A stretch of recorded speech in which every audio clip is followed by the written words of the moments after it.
তো বন্ধুরা, আজকে আমার এই ভিডিওটা তৃতীয় পার্ট ভিডিও। তো আমরা এই মন্দিরে যে বাচ্চাটাকে প্রসাদ খাওয়াতে গেছিলাম, এই যে সেই বাচ্চাটা, ওর মা মেঝেতে শুয়ে বাবার কাছে একটু গড়িয়ে, মানে গড় দিয়ে, যেটাকে বলে গড় দিয়ে নেওয়া, তাই একটু গড়িয়ে এপিট করে নেওয়া হলো। যে বাবার থানে এসে একটা মানসিক করা থাকে না, তোমার থানে নিয়ে এসে গড়াগড়ি দিয়াবো সন্তান বাচ্চাটাকে। তো এখন হচ্ছে সেই বাচ্চাটাকে গড়াগড়ি খাইয়ে দিল ওর মা বাবার থানে নিচে।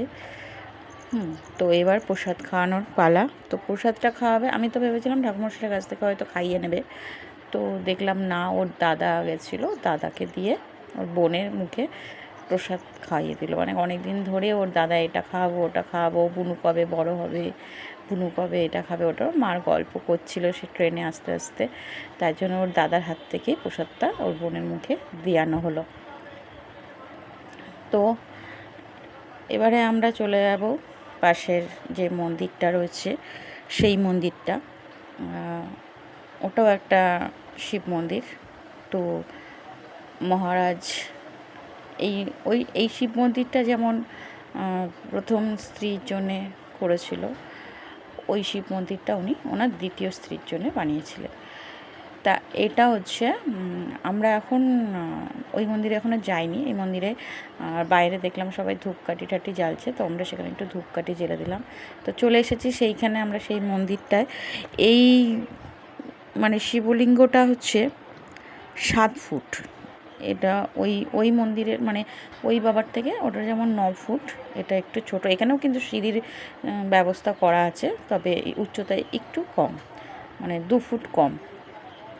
তো আমাদের ওখানে পুজো সারা হয়ে গেল, আমরা চলে এসেছি এই যে মন্দিরের উল্টো দিকে রাম সীতার মন্দির, শ্রীরাম সীতার মন্দির। তো সেখানে আমি এখন চলে এসেছি, মানে আমার বোনরা আগেই চলে গেছিলো, তো আমি একটু বাইরেটা ভিডিও করতে করতে যাচ্ছিলাম। তো এই মন্দিরটা স্থাপিত হচ্ছে 1762 সালে, রাম সীতার মন্দির। তো ভেতরে চলে এসেছি আমি, মন্দিরের ভেতরে। এখানেও পুজো দেওয়া চলছে, অনেকে এসেছে, তারা পুজো দিচ্ছে। আমি একটু চারিদিকটা ঘুরে ভিডিও করে নিলাম। আমিও পুজো দিয়েছি, সবাই মিলে পুজো দিয়েছি। এখানেও ছেলের নামে পুজো দিলাম, খুব ভালো লাগলো দেখতে। আর রাম সীতার মূর্তিটা খুব সুন্দর, এই যে মূর্তিটা, এই যে মূর্তিটা আমি একটু ক্লোজ করে নিলাম ক্যামেরার সামনে। ঠাকুরমশাই বসে আছে, তো আমি অত ভালো করে তুলতেও পারছিলাম না। এই যে রাম সীতার মন্দির। আর এইখানে অনেক শালগম শিলা প্রচুর রয়েছে দেখলাম। এই যে উঁচু উঁচু, এখানকার মন্দিরের উচ্চতাগুলো বেশ অনেকটা করে উঁচু। তো প্রায় দুপুরের কাছাকাছি হয়ে গেছে, এখন ফাঁকা মন্দিরে। এই যে সাইড দিয়ে আমি একটু তুলে নিলাম, এই যে রাম সীতার মন্দিরটা, এটা সাইডে একটা দরজা। ঠাকুরমশাই বাসন নিয়ে ঢুকছিল, আমাকে একটু বকাও দিল যে সামনে থেকে তুলছো, আবার এখান থেকে কেন তুলছো। তো এখানেও ভেতরেই এই যে বাবার একটা মানে শিবলিঙ্গ রয়েছে, বাবার মন্দিরও এখানে রয়েছে অনেক। মানে এটা তো মেনলি শিবেরই মন্দির, তো চারিদিকে শিবলিঙ্গ রয়েছে। তো আমরা এখানেও একটু জল দিয়ে দিলাম। এই যে আমার বোন এখন দিচ্ছে, তারপর আমি দেব। তো এইখানে পুজো টুজো সেরে আমরা তারপরে বাইরের দিকে যাব। কিছু জবা ফুল নিয়ে এসেছিলাম, ভেবেছিলাম মায়ের মন্দির থাকবে, হয়তো বাবার মন্দির আছে পাশে, হয়তো মায়ের মন্দির থাকবে। তো দেখলাম না, সেরকম কোনো ব্যবস্থা নেই। তো জবা ফুলগুলো ত্রিশূলে দিয়ে দিলাম, যেহেতু শিবলিঙ্গের কাছে দেওয়া যায় না, শুনেছি আমাদের ঠাকুরমশাই বলতেন জবা ফুল শিবলিঙ্গের কাছে দেওয়া যায় না। এই যে আমি এবার পুজোটা করে নিলাম। এখানে আমরা জল ঢালিনি, মানে ওইখানেই সব জল টল ঢেলে দিয়েছিলাম। এখানে শুধু একটু ফুল আর বেলপাতা দিয়ে ঠাকুরকে প্রণাম করে নিলাম। ফুল তো প্রচুর নিয়ে গেছিলাম, জলটা একটু কমই নিয়ে যাওয়া হয়েছে, গঙ্গার জলটা। এবার ওরা নিয়ে যাবে বলে আমি আর সেরকম জল নিয়ে যাওয়া হয়নি আমার আর কি। ওই যেটুকু নিয়ে গেছিলো ওটুকুই ঢালা হয়েছে। এখানে জল ঢালার ব্যবস্থা আছে, কিন্তু আমরা জলটা নিয়ে আসিনি বলে আর জল ঢালিনি। তো শুধু ফুল দিয়েই এখানে পুজো দিলাম। আর মন্দিরে, রামসীতা মন্দিরে ওখানে দক্ষিণা দিয়ে ছেলের নামে একটু পুজো দিয়ে দিলাম। দিয়ে এখানকার পুজোর পাঠ মিটিয়ে এবার আমরা বাইরের দিকে রওনা হব। এবার পাশে আর একটা জায়গা ছিল যাওয়ার, তো ছোট বাচ্চা নিয়ে যাওয়া হয়েছে, তো ও তো আবার একটু কান্নাকাটি করবে, বেশিক্ষণ থাকা যাবে না। আর এখন গরমকাল, তো ওর জন্য আমরা সেখানে আজকে আর যাবো না। এবার আমরা বাড়ির দিকেই রওনা হব। তো আবার যদি কখনো বাবার কৃপা হয়, আবার যদি আসি, তো সেইখানে যাওয়ার ইচ্ছা আছে। আমি ওর মুখেই শুনেছি, সঙ্গীতার মুখেই শুনেছি যে পাশে আর একটা বাবার থান আছে, ওটাও সুন্দর, বেশ নিরিবিলি জায়গা।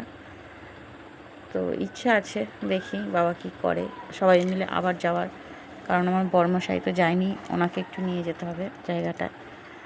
এই যে রামসীতার মন্দিরে আমি এখানে একটু ফুল টুলগুলো দিয়ে দিলাম, দিয়ে পুজোটাও দিয়ে নিলাম।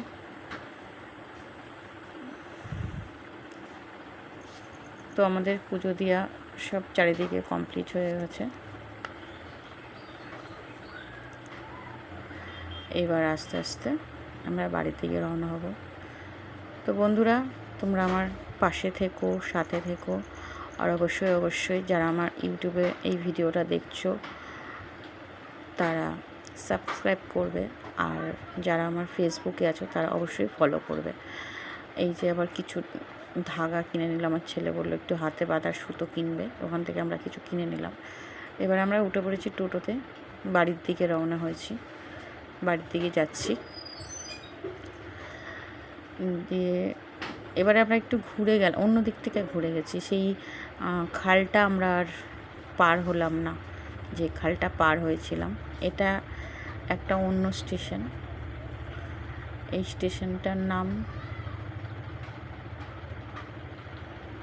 কি, তারকনাথ হল্ট বোধ হয়, তারকনাথ হল্ট।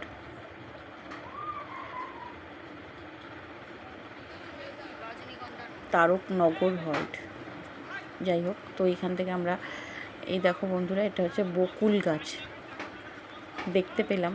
আমি তো এর আগে দেখিনি, হয়তো দেখেছি লক্ষ্য করিনি। ফুল ফুটে রয়েছে, খুব সুন্দর গন্ধ বেরোচ্ছিলো।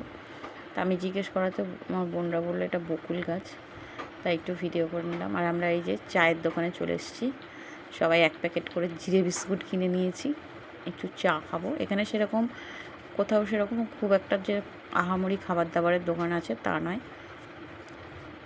একটু নিরিবিলি জায়গা, তো অত খাবার দাবারের দোকান নেই। স্টেশনের উপরটাও অনেকটা খালি খালি, মানে আমাদের ওদিককার মতো অত ভিড় নেই, একটু খালি খালি। তো আমরা সবাই এখন ওয়েট করছি ট্রেনের জন্যে। চা খেলাম, বিস্কুট খেলাম, জল খেলাম, খেয়ে আমরা ওয়েট করছি ট্রেনের জন্যে। তো ট্রেন চলে এসেছে, আমরা উঠে পড়েছি। এবারে আমরা বাড়িতে চলে যাব। টাটা বন্ধু।